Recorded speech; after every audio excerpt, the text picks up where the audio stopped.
In today's video, we are going to be simulating the LEGO Purge. For 24 hours, all police and military will stand down, and crime will be legal. Battles will be going on throughout the streets, and gangs of masked bandits are going to be terrorizing people. I'm the Joker, baby! Stay tuned till the end of this video for a free LEGO giveaway, and let's find out who can survive the Purge. This is President Bo Jiden, and he is currently in the midst of a crisis. Crime has been running rampant through the streets of the United States.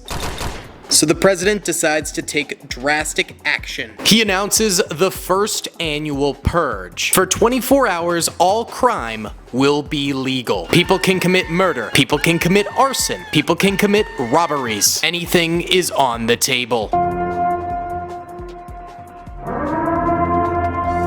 This is Jeff. My name is Jeff. Jeff only just learned about the Purge. It's been a whole 6 months since it was announced, and there's only 24 hours until the first annual Purge begins. Jeff was too busy playing LEGO to hear the news. Oh, he just like me. He just like me, for real. But one day, while at his local coffee shop getting some bean juice, the local barista asked Jeff what his plan to survive the Purge was. He had a brief moment of panic. Then he had a brief moment to himself to drink his bean juice and eat a croissant. Then he had a brief moment of panic again. And finally, he came up with a plan. For he really didn't want to get murdered. First, Jeff visited the local high security prison, where luckily the armed guards did not recognize him for the war criminal that he is. Jeff has a long history. Jeff visits his good friend Bob in the prison. They have a history of crime together. Jeff explains to Bob that he thinks this is the perfect chance to spring Bob and get him out of prison. However, the prison guards will still be guarding the prison during the purge. So Bob informs Jeff that the Faceless Boys is a gang outside the prison that could help them spring for a price. So why don't we meet the Faceless Boys? These right here are LEGO Minifigures. And these are LEGO clown heads. These brick tactical clown heads are just like the masks worn in the Purge. So let's combine these two and make a faceless militant gang. Oh hey, I was just about to log into my BetterHelp session. You know, just because it's the apocalypse doesn't mean we shouldn't be conscious about our mental health.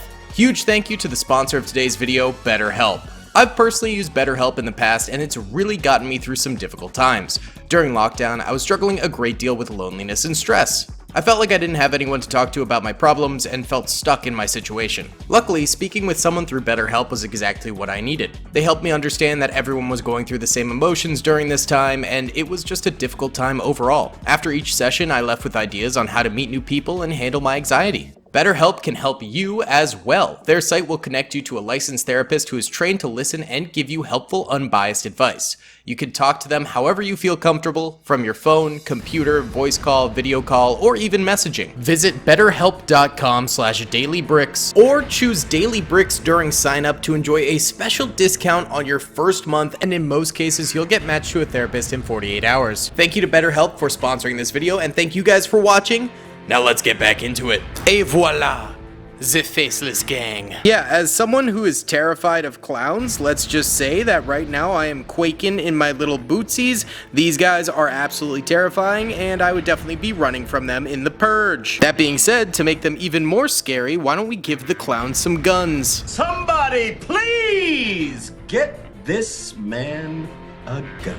That's where this brick tactical rust pack comes in. We got rusty assault rifles, rusty shotguns, rusty SMGs, rusty pistols, heck, even rusty needlers. They're getting sci-fi with it. These gentlemen are 100% ready for the Purge. So Jeff goes and meets with the leader of the Faceless Men. They strike up a deal to break Bob out of prison. Jeff just needs to pay them $100,000 by the day after the Purge. But first, Jeff needs to build himself a bunker to actually survive the Purge. So let's go ahead and help Jeff out by building him a bunker to survive no laws for 24 hours. Let's start with the foundation. Well, there we go, a nice little stone dungeon for Jeff to hang out with during the apocalypse. But I think we can help him make it a little bit more cozy. That's where this apartment life set comes in. All the luxuries of home within your 24-hour purge bunker. 1 second, Jeff, I'll get you your plasma screen TV. And there it is, a beautiful plasma screen TV, so Jeff can now watch DaleyBricks videos. But that's not all. Can go ahead and give Jeff a nice little shelf there, as well as a nice bed, so we can bring the ladies into the bunker. Bro, what are you talking about, man? Now this purge bunker is obviously mad luxurious. However, it doesn't really have the necessities to defend oneself. So let's equip Jeff with some weapons. First of all, on Jeff's nightstand, let's go ahead and put a little blicky right there, a Glock. A nice little machine gun. There we go. So we can secure that when he needs it. And on the bookshelf, why don't we go ahead and put a nice little javelin rocket launcher. Ammunition now stored separately. Honestly, probably good javelin rocket launcher ownership. And how about heavy weapon? A nice gigantic minigun. But if things start getting really hairy, we should go ahead and put in some armor for Jeff. There we go, mannequin wearing the armor right next to Jeff's little nightstand. But Jeff can't eat weapons for 24 hours. So here's a gourmet little food box. Should be more than enough to last for 24 hours. A little barrel of fuel as well in case the generators run out. Speaking of which, I've got something really cool. This is Jeff's Lego generator. And if we go ahead and flick it on, that's right, it actually works and lights up. So we're gonna go ahead and put the generator on the side of the building right there. Now we gotta go ahead and drape these wires across this thing. Alright, we got the generator all wired up. Turning off the real lights. Oh, now it's spooky. Flipping the switch. Okay, that's actually kind of gas. I'm not gonna lie. Not bad. That is a sick apocalypse bunker right there. This actually looks mad cozy. I'm not gonna lie. I would sleep in this apocalypse bunker. And with that, President Bo Jiden orders the police to stand down. The president, being a high-ranking politician, is immune from the purge. Plus, he's extremely well guarded, so the chances of actually making it to him are next to none. Plus, mad scientists like Dr. Schlieffen don't get to have as much fun during the purge. Chemical weaponry is outright banned, as well as bioweapons, nuclear weapons, as well as military-grade weaponry. All of this is banned because, obviously, the United States doesn't want to be doing any war crimes on account of mad scientists. But that doesn't mean Dr. Schlieffen won't have any fun during the purge. He runs over to his favorite graveyard and starts to dig. After some time, he has dug up a decomposing cadaver. He would need to bring this back to his lab, but he's brought the lab with him. He gets to work and eventually gets this cadaver to be reanimated. But this is not a zombie apocalypse video, so he shuts it down. Believe it or not, there are people doing weirder things than Dr. Schlieffen during the purge. Take this beautiful beach for example. On a normal day, it's enjoyed by many. But on purge day, it turns into a very strange nudist's beach. What? It's such a strange sight seeing Paul's fupa that even purging murderers stumbling by choose to lay down their weapons and just walk away from this whole mess. But there's also less naked things going on during the purge. Florida Man, for one, absolutely loves purge day. He spends it bringing in rare animal pets. Of course, he always has a steady supply of alligators, some bulls if the alligators get hungry, the rare endangered land shark, and even velociraptors. But of course, trading exotic animals is a dangerous game, even during the purge. And Florida Man might end up purging himself. Then of course, there's the people who take this as an opportunity to continue their illegal activity they were already doing. You're God right. AKA cooking up some of that blue stuff. Jesse, we have to cook. And in this case, Hank Schrader just has to watch on in disgust. Sussy bata. The police aren't allowed to act during the purge, but sometimes the cops get up to their own tomfoolery on the purge as well. Hank takes this as an opportunity to go to his local arms dealer, a small shop set up only during the purge to sell illegal weapons, unmarked rifles, SMGs, utility equipment, and he can pretty much be showered in weapons at this point. Yeah, you can buy a lot of illegal weaponry throughout the purge. Then of course there are the sickos during the purge who really get up to no good, spraying their rifles into the air haphazardly and finding old abandoned buildings with which to blow up. They'll go ahead and plant explosives throughout the buildings. And when the time is right, let her rip.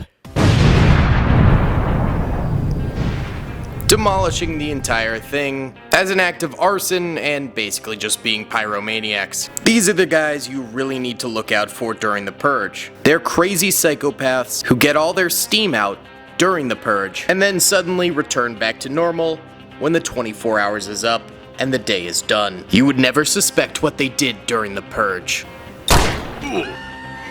It's due to men like these that if you can afford to, you hide during the Purge, and you buy the best security that money can possibly afford. That's where the Purge Hotel comes into play. A 3-story beautiful building that during normal circumstances is known as the City Hotel. But of course, for 24 hours a year, it becomes the Purge Hotel. Let's check it out. Of course, on the first floor, we're gonna have a fancy dining room, so let's set that up for them. And a little bit of live entertainment for while they dine.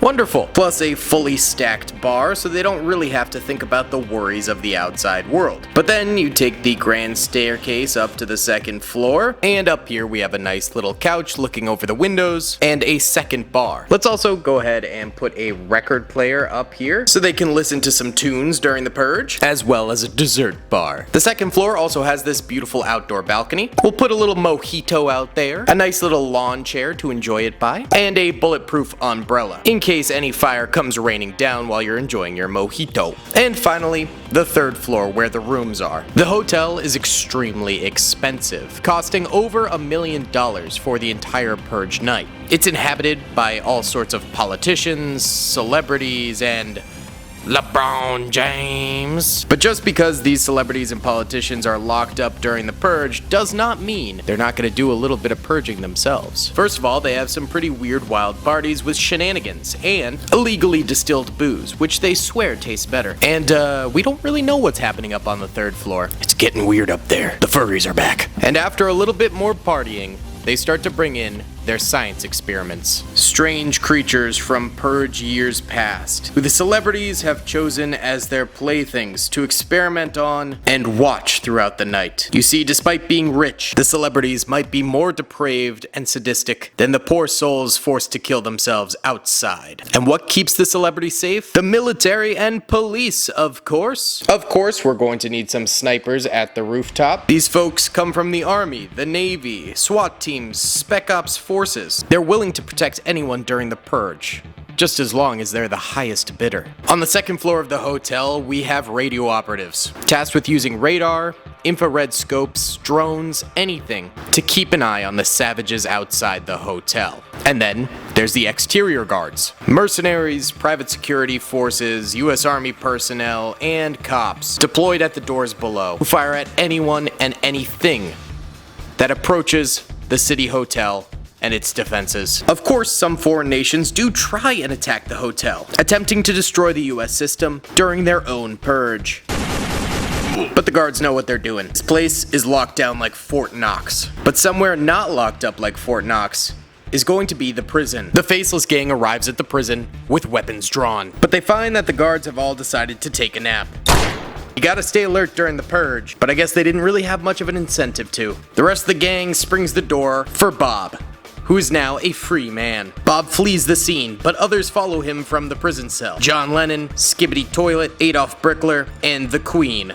Horrors beyond their comprehension have been freed by the Faceless Men. But now, Bob must go find Jeff and get them their money. Bob arrives at Jeff's bunker, but discovers he's doing the worst crime of all, streaming Netflix illegally. Stop it. Get some help. But after the two war criminals are done with their reunion out of prison, they realize something. They don't actually have $100,000 to pay the Faceless Gang. So they're gonna have to go out of the comfort of their bunker and into the city streets, where the Purge is in full swing to get the money. So why don't we go ahead and help them out by actually building the Purge city now. We've seen all the crimes in action. Let's put all the pieces together. We got a beautiful plot of land here. And the building blocks to make it into a beautiful city. But first, let's put the buildings in. We've got the Purge Hotel, the Coffee Shop, the Crack Shack, the Crack Shack's older brother, the Crack Manor, Majesto's Magical Restaurant and Bar Wizard Tower, Billy's Black Market Arms Dealer Emporium, and most importantly, the LEGO City Bank, which at this point has been robbed maybe 4 or 5 times by Jeff and the gang.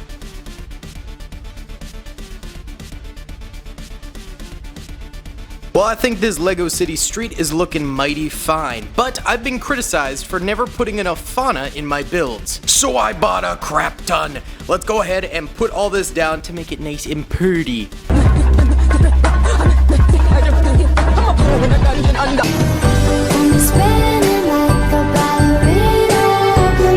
It looks beautiful now. But let's throw some death and decay in there too. And maybe the demise of Florida Man can be on display. Now it's looking like 20 hours have passed with 0 laws or accountability. But the street is still looking kinda barren.